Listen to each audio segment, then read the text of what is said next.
ಆಚಿ ಮಸಾಲ. ಎಂತ ಅಡಿಗೆಯ ರುಚಿಯಾಗೋ ರಹಸ್ಯವು 20 ರೂಪಾಯಿ. 18 ಮಹಡಿಯ ಅಪಾರ್ಟ್ಮೆಂಟ್ಗೆ ನಾಳೆ ಡೆಮಾಲಿಷನ್ ಡೇ. ಕುಡ್ಲು ಬಳಿ ಮಾಲಿದ 200 ಕೋಟಿಯ ಅಪಾರ್ಟ್ಮೆಂಟ್ ಇದು.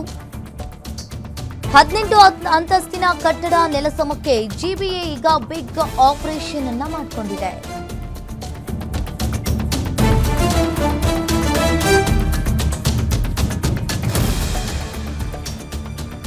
ಕುಡ್ಲು ಬಳಿಯ ಎಸ್ಎನ್ಎನ್ ರಾಜ್ ಕಾಫ್ ಅಪಾರ್ಟ್ಮೆಂಟ್ ಡೆಮಾಲಿಷನ್. ಇನ್ನು ನಾಳೆ ಬೆಂಗಳೂರಿನ ಅತಿದೊಡ್ಡ ಕಟ್ಟಡ ತೆರವು ಕಾರ್ಯಾಚರಣೆ.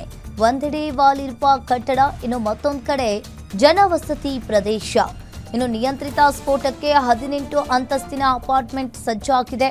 ಕೇರಳ ಮಾದರಿಯಲ್ಲಿ ಬಹುಮಹಡಿ ಕಟ್ಟಡ ನೆಲಸಮಕ್ಕೆ ಇಲ್ಲಿ ಪ್ಲಾನ್ ಮಾಡಿಕೊಂಡಿದ್ದಾರೆ. ಅಪಾರ್ಟ್ಮೆಂಟ್ ತೆರವಿಗೆ ಅಧಿಕಾರಿಗಳಿಂದ ಭರ್ಜರಿಯಾಗಿ ಸಿದ್ಧತೆ ನಡೀತಾ ಇದೆ. 49 ಫ್ಲಾಟ್ ಹೊಂದಿರುವ 18 ಅಂತಸ್ತಿನ ಕಟ್ಟಡದಲ್ಲಿ ಸಮಸ್ಯೆ ಉಂಟಾಗಿದೆ. ಇನ್ನು ಕಟ್ಟಡದ ಸ್ಟ್ರಕ್ಚರಲ್ ಡ್ಯಾಮೇಜ್ನಿಂದ ಸುತ್ತಲಿನ ನಿವಾಸಿಗಳಿಗೆ ಭೀತಿ ಹೆಚ್ಚಾಗಿದೆ. ಮುನ್ನೆಚ್ಚರಿಕಾ ಕ್ರಮವಾಗಿ ಕಟ್ಟಡ ಡೆಮಾಲಿಷನ್ಗೆ ಈಗಾಗಲೇ ಸರ್ಕಾರ ಕೂಡ ಸಿದ್ಧತೆಯನ್ನ ಮಾಡಿಕೊಂಡಿರುವಂಥದ್ದು. ಬಿಲ್ಡರ್ ಹೆಗಲಿಗೆ 200 ಕೋಟಿ ಕಟ್ಟಡದ ಡೆಮಾಲಿಷನ್ ಖರ್ಚು. ಬೆಂಗಳೂರು ಇತಿಹಾಸದಲ್ಲೇ ಬಿಗ್ ಆಪರೇಷನ್ ಡೆಮಾಲಿಷನ್ ಇದು. ಜಿಬಿಎ ಮತ್ತು ಎಸ್ಎನ್ಎನ್ ರಾಜ್ ಕಾಫ್ ಗ್ರೂಪ್ನಿಂದ ನಾಳೆ ಜಂಟಿ ಕಾರ್ಯಾಚರಣೆ ಆಗಲಿದೆ. 18 ಅಂತಸ್ತಿನ ಕಟ್ಟಡ ನಾಳೆ ಡೆಮಾಲಿಷನ್ಗೆ ರೆಡಿಯಾಗಿದೆ. ಕೇರಳ ಮಾದರಿಯಲ್ಲಿ ಬಹುಮಹಡಿ ಕಟ್ಟಡವನ್ನು ಕಟ್ಟಿದ್ರು. ಅಪಾರ್ಟ್ಮೆಂಟ್ ತೆರವಿಗೆ ಅಧಿಕಾರಿಗಳಿಂದ ಈಗಾಗಲೇ ಭರ್ಜರಿಯಾಗಿ ಸಿದ್ಧತೆಯನ್ನ ಮಾಡಿಕೊಂಡಿದ್ದಾರೆ.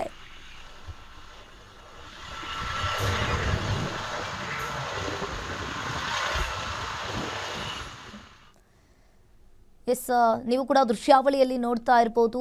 ಈ ಬಹುಮಹಡಿ ಕಟ್ಟಡ ಒಂದ್ ಕಡೆ ವಾಲಿರುವಂಥದ್ದು.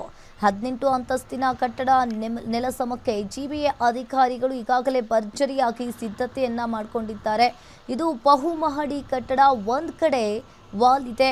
ಇನ್ನು ಸುತ್ತಮುತ್ತಲಿನ ಪ್ರದೇಶಗಳಿಗೆ, ಸುತ್ತಮುತ್ತಲಿನ ಅಪಾರ್ಟ್ಮೆಂಟ್ಗಳಿಗೂ ಕೂಡ ಅನಾಹುತ ಆಗುವ ಎಚ್ಚರಿಕೆಯನ್ನ ಕೂಡ ನೀಡಿದ್ದಾರೆ.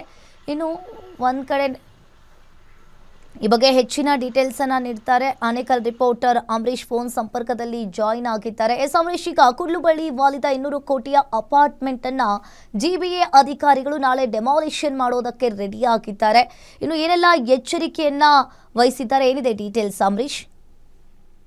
ಹೌದು ಅಂಕಿತಾ, ಬೆಂಗಳೂರಿನಲ್ಲಿ ಇತಿಹಾಸದಲ್ಲಿ ಮೊಟ್ಟ ಮೊದಲ ಬಾರಿಗೆ ಬಹುದೊಡ್ಡ ಅಪಾರ್ಟ್ಮೆಂಟ್ ಅನ್ನ ಇವತ್ತು ಜಿಬಿಎ ಕೆಡುವುದಕ್ಕೆ ಮುಂದಾಗಿರುವಂತದ್ದು. ಸುಮಾರು ಒಂದು 18 ಮಹಡಿ ಅಪಾರ್ಟ್ಮೆಂಟ್ ಏನಿದೆ ಇದನ್ನ ಡೆಮಾಲಿಷನ್ ಮಾಡ್ಲಿಕ್ಕೆ ಸಜ್ಜಾಗಿರುವಂತದ್ದು.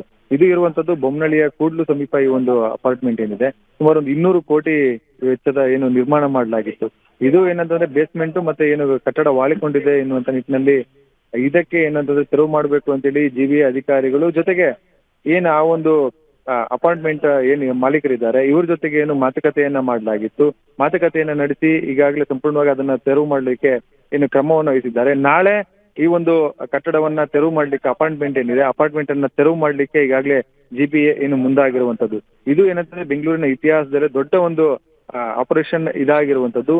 ಸಾಕಷ್ಟು ವರ್ಷಗಳಿಂದ ಅಂದ್ರೆ ಕೆಲ ದಿನಗಳಿಂದಲೂ ಕೂಡ ಅದು ವಾಲಿಕೊಂಡಿದೆ ಮತ್ತೆ ಡೇಂಜರ್ ಆಗಿದೆ ಎನ್ನುವಂತ ನಿಟ್ಟಿನಲ್ಲೂ ಕೂಡ ಸಾಕಷ್ಟು ಇದಾಗಿತ್ತು. ಈ ಒಂದು ನಿಟ್ಟಿನಲ್ಲಿ ಎಸ್ಎನ್ಎನ್ ರಾಜ್ ಕಾರ್ಪ್ ಅಪಾರ್ಟ್ಮೆಂಟ್ ಏನಿದೆ ಇದನ್ನ ಈಗಾಗಲೇ ತೆರವು ಮಾಡೋದಕ್ಕೆ ಈಗಾಗಲೇ ಬ್ಯಾರಿಕೇಡ್ ಆಗಿರ್ಬೋದು ಮುಂಜಾಗ್ರತಾ ಕ್ರಮವಾಗಿ ಅಲ್ಲಿ ಪೊಲೀಸರನ್ನು ನಿಯೋಜನೆ ಮಾಡಿ ಜೊತೆಗೆ ಹೆಚ್ಚಿನ ಸಿಬ್ಬಂದಿಗಳನ್ನು ನಿಯೋಜನೆ ಮಾಡಿಕೊಂಡು ಅದನ್ನ ಜೆಸಿಬಿ ಮತ್ತೆ ಕ್ರೇನ್ಗಳ ಮೂಲಕ ತೆರವು ಮಾಡ್ಲಿಕ್ಕೆ ಎಲ್ಲಾ ರೀತಿಯಾದಂತ ಮುಂಜಾಗ್ರತಾ ಕ್ರಮಗಳನ್ನು ತೆಗೆದುಕೊಂಡಿದ್ದಾರೆ. ಅಲ್ಲಿ ಸುತ್ತಮುತ್ತ ಯಾರು ಕೂಡ ಜನರ ಓಡಾಡಕ್ಕೂ ಕೂಡ ಇವತ್ತು ಸಂಜೆ ಒಂದು 6 ಗಂಟೆಯಿಂದಲೂ ಕೂಡ ನಿಷೇಧವನ್ನು ಕೂಡ ಏರಲಾಗ್ತದೆ.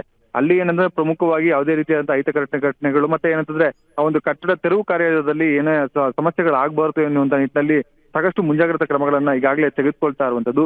ಇವತ್ತು ಸಂಜೆ ಒಂದು 6 ಗಂಟೆ ಬಳಿಕ ಸಂಪೂರ್ಣವಾಗಿ ಬ್ಯಾರಿಕೇಡ್ಗಳು ಹಾಕುವಂಥದ್ದು ಇವೆಲ್ಲವೂ ಪ್ರಕ್ರಿಯೆಗಳನ್ನ ಈಗಾಗಲೇ ಎಲ್ಲದಕ್ಕೂ ಕೂಡ ಸಜ್ಜು ಮಾಡ್ಕೊಳ್ತಾ ಇರುವಂತದ್ದು. ಅಂಕಿತಾ, ಥ್ಯಾಂಕ್ ಯು ಅಂಬರೀಶ್ ನಿಮ್ಮೆಲ್ಲ ಮಾಹಿತಿಗೆ.